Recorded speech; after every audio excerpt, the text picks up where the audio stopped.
தங்கலான் படத்தை பார்த்த பின்பு செய்தியாளர்களை சந்தித்து பேசிய இயக்குனர் ப. ரஞ்சித் படத்திற்கு பாசிட்டிவ் கருத்துகள் வருவதாக நெகிழ்ச்சியாக பேசியுள்ளார். எல்லாருக்கும் வணக்கம். ரொம்ப நன்றி. எனக்கு எல்லாரும் எதிர்பார்த்த போல எனக்கு தங்கலான் ரிலீஸாக இருக்குது. அண்ட் கெட்டிங் ரொம்ப பாசிட்டிவான ரிவ்யூஸ் கிடைச்சிட்டு இருக்கு. எனக்கு ரொம்ப சந்தோஷம். மக்கள் பார்த்துட்டு நிறைய பேர் மெசேஜ் எனக்கு அவங்களோட அன்பை தெரிவிச்சிருக்கிறாங்க. ஐ ஹோப் இந்த படம் எல்லாருக்கும் போய் சேரும், எல்லாருக்கும் பிடிக்கும் அப்படின்னு நான் நம்புகிறேன்.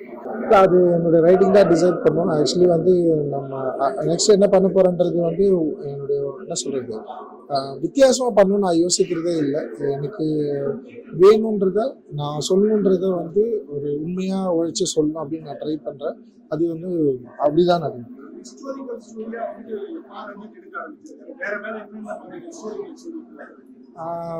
அப்படி இல்லை, எனக்கு என்ன தோணுதோ அந்த மாதிரியான ஸ்கிரிப்டை நான் ஒர்க் பண்ணலான்னு. செய்திகளை உள்ளது உள்ளபடி தெரிந்து கொள்ள ரெஃப்ளெக்ட் நியூஸை சப்ஸ்கிரைப் பண்ணுங்க.